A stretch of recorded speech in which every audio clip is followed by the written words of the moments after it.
अध्ययन करेंगे रूपक अलंकार का। तो आइए अध्ययन प्रारंभ करते हैं रूपक अलंकार की परिभाषा की। जैसे बात करते हैं रूपक अलंकार किसे कहते हैं, तो आप ध्यान रखिए, जहां उपमेय में उपमान का भेद रहित आरोप होता है, अर्थात जहां उपमेय में उपमान का भेद रहित आरोप बताया जाता है वहां रूपक अलंकार होता है। तो इस प्रकार से आप इसे व्यक्त कर सकते हैं। अब बात ये भी आपके मन में आ रही होगी कि उपमेय और उपमान क्या है। आपको ध्यान रखना है उपमेय क्या है। देखिए उपमेय है आपका जिससे उपमा दी जाती है वह उपमेय है, ठीक है, जिससे उपमा दी जाए। तो इसका अर्थ यह भी आप कर सकते हैं कि जिससे उपमा दी जाए, जिस वस्तु से उपमा दी जाती है, यानी जो प्रस्तुत है, जो वहां पर प्रकट है, प्रस्तुत है, उसे उपमेय कहते हैं। अब उपमान क्या होता है, उपमान का अर्थ क्या होता है, यहाँ जिससे उपमा दी जाती है, उपमान है जिसकी उपमा दी जाती है, जिसकी उपमा दी जाती है, यानी जिस वस्तु की उपमा दी जाती है उसे उपमान कहते हैं, ठीक है। यानी इसका अर्थ यह निकलता है कि यह क्या है, यह अप्रस्तुत है। अप्रस्तुत का अर्थ है कल्पित है, ठीक है। जो वस्तुएं प्रस्तुत है वो तो उपमेय हो गई, और जो अप्रस्तुत है, जिसे नहीं प्रस्तुत किया जा सकता, वो क्या है, उपमान है। तो आप इस प्रकार से इसको ध्यान रखिए कि जहां उपमेय में उपमान का भेद रहित आरोप होता है वहां रूपक अलंकार होता है। अब अगर आपके मन में यह विचार उत्पन्न होता है कि उपमेय क्या है, तो आप समझ लीजिए कि जो चीजें प्रस्तुत वहां दिखाई पड़ रही है, जिसका उदाहरण वहां दिया जा रहा है। और उपमान क्या है, जिससे उदाहरण, जिससे उसकी तुलना की जाती है। आइए उदाहरण के द्वारा इसे और भी स्पष्ट करते हैं। जैसे पहला उदाहरण आपका है, मैया मैं तो चंद्र खिलौना ले हूं। तो इस उदाहरण में अगर आप देखेंगे तो रूपक अलंकार स्पष्ट है।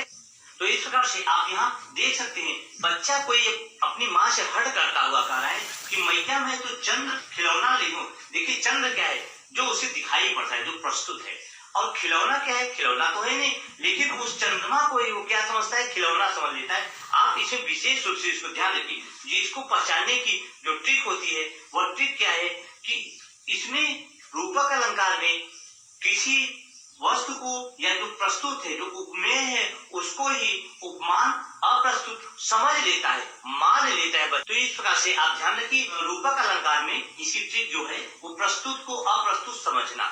यानी जो चीजें, जैसे पहले उदाहरण में आपने अभी देखा, मैया मैं तो चंद्र खिलौना ले हूं, तो बच्चा क्या समझता है, बच्चा इस चंद्रमा को खिलौना समझता है। वो ये नहीं जानता कि ये कुछ और है। तो वो तो अपनी माँ से यही जिद करता है कि मैं यही चंद्रमा को लूंगा, क्योंकि वो चंद्रमा को क्या समझता है, खिलौना समझता है।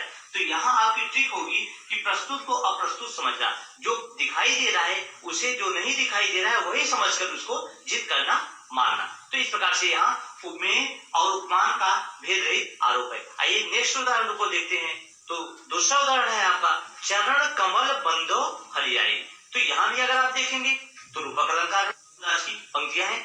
यहाँ अगर आप ध्यान देंगे तो चरण को क्या मानता है, चरण को कमल समझता है, और उसी की वंदना, बंधु माने वंदना, हरि माने प्रभु की, ईश्वर की, राय माने राजा। तो मतलब सूरदास जी यहाँ क्या करते हैं, चरण को, उनके चरणों को क्या समझते हैं, कमल समझते हैं, कमल समझकर उसकी वंदना करते हैं। तो आप ध्यान रखिए कि प्रस्तुत को अप्रस्तुत समझना, तो कमल के समान, तो समान उसको समझते हैं। तो यहाँ आप ध्यान रखिए कि चरण कमल, चरण को कमल समझता है। तो यहाँ इस प्रकार से आप आसानी से इसको समझ सकते हैं। आइए कुछ और उदाहरणों के द्वारा रूपक अलंकार को समझने की कोशिश करते हैं। अगला उदाहरण आपका है, मीरा की पंक्तियां हैं, पायो जी मैंने राम रतन धन पायो।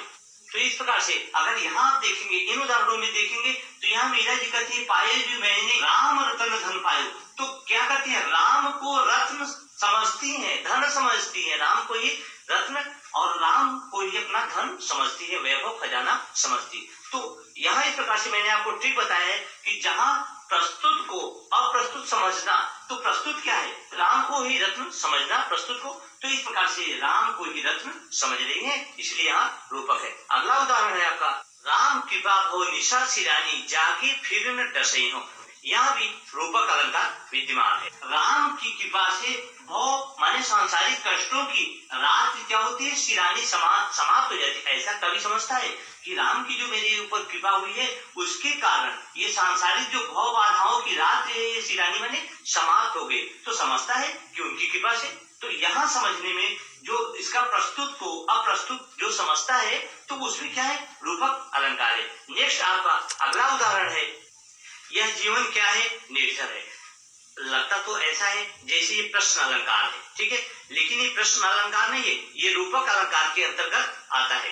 तो यहाँ भी कवि कहता है यह जीवन क्या है, अर्थात फिर अपने मन में विचार करता है, समझता है कि निर्झर है, ठीक है, झरने के समान है, तो समझता है। तो इस समझने में रूपक अलंकार है, क्योंकि उपमेय में उपमान का भेद है, आरोप है, तो यहाँ आप आसानी से इसको व्यक्त कर सकते हैं। इस प्रकार से बहुत सारे आपके उदाहरण हैं जो रूपक अलंकार प्रकट करते हैं, जैसे बीती विभावरी जागरे, ठीक है, तो यह उदाहरण भी आपका रूपक अलंकार का उदाहरण है। तो ऐसी वीडियो प्राप्त करने के लिए हमारे चैनल को सब्सक्राइब लाइक अवश्य करें, जिससे कि हमारी सभी वीडियो आपको आसानी से प्राप्त हो सके। तो इस वीडियो में बस इतना ही। Thank you so much.